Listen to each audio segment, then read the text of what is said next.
मेरा विषय है साइंस। साइंस एक ऐसा सब्जेक्ट है जिससे पूरी दुनिया चलती है। साइंस में कोई मेजरमेंट नहीं है, कोई मापतोल नहीं है कि इसकी कोई सीमाएं हैं। साइंस एक लिमिट सब्जेक्ट है, लिमिट, इसकी कोई सीमाएं नहीं है। जहां तक बात बच्चों के कैरियर की आती है तो साइंस नंबर 1 पे सभी की जबान पे रहता है, कारण इसके आउटपुट बहुत अच्छे आते हैं। जो भी अच्छा थोड़ा सा बच्चा पढ़ने वाला होता है, सबके दिमाग में रहता है कि इसको साइंस दिलाओ, इसको नीट की तैयारी कराओ, जेईई की तैयारी कराओ, आगे जाकर के यूपीएससी करे, आरपीएससी करे। तो यहां पर बात यह नहीं है कि आप सब्जेक्ट क्या ले रहे हैं, इंपॉर्टेंट ये होती है सब्जेक्ट लेना कैसे चाहिए।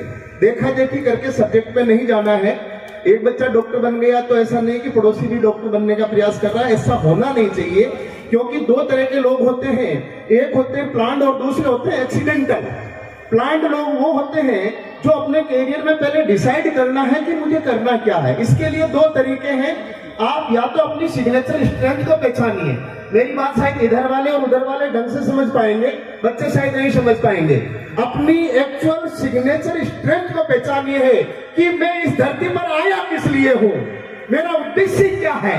अगर आपको अपनी सिग्नेचर स्ट्रेंथ पता है तो गारंटीड आप ऐसी पोस्टों के ऊपर जा जमेंगे, जैसे कि कच्छावा साहब यहाँ बैठे हैं, जैसे कि अरुण जी पुरोहित जी साहब ऐसे बैठे हैं। इनका सिग्नेचर स्ट्रेंथ लोग पता थी, इन्हें अपनी सिग्नेचर स्ट्रेंथ पता थी कि मैं एक दिन जाकर के जिले का कलेक्टर बनूंगा, मैं एक दिन जिले का एसपी बनूंगा।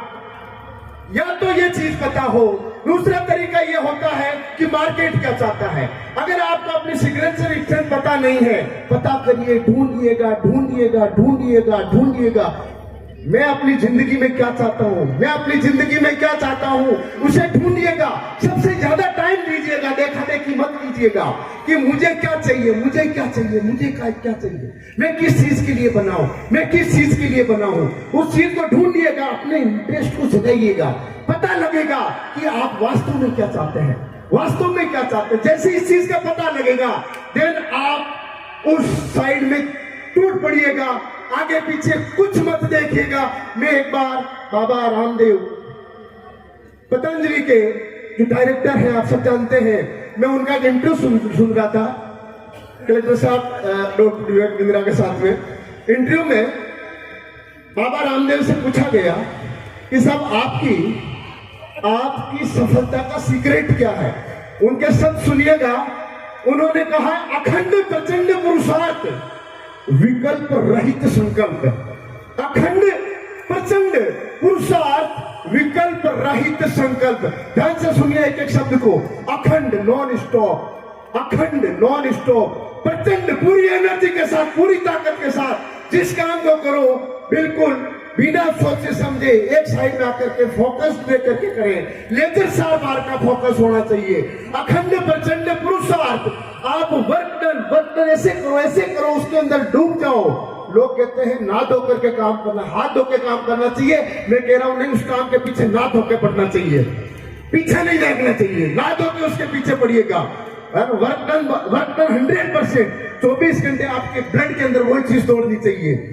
अखंड प्रचंड पुरुषार्थ, विकल्प रहित संकल्प। आपके पास कोई दूसरा विकल्प नहीं रहना चाहिए। जीत उसी को मिलती है जिसका डायरेक्ट 100% एक ही फोकस होता है। यहाँ सब बच्चों को देखते हैं, किसकी तैयारी कर रहा हूँ सर, आरएस की कर रहा हूँ। थोड़े दिन बाद मिलता किसकी तैयारी कर रहा हूँ सर, पटवारी की कर रहा हूँ। थोड़े दिन बाद तक बता बेटा किसकी तैयारी कर रहे हो, अभी 2nd ग्रेड की वैकेंसी निकल रही है, टीचर की तैयारी कर रहा हूँ। अरे भाई तू बना किसके लिए, यह तो पता कर पहले इस बात को जान तो ले कि तुझे करना क्या है। तो मैं मेरी बात को यहीं पे विराम देता हूं। थोड़ा सा साइंस के बारे में बता देता हूं। मैथ्स और बायोलॉजी के अनलिमिटेड रास्ते हैं। कई ऐसी चीजें हैं, अपन मेडिकल और आईआईटी के अलावा कुछ नहीं जानते।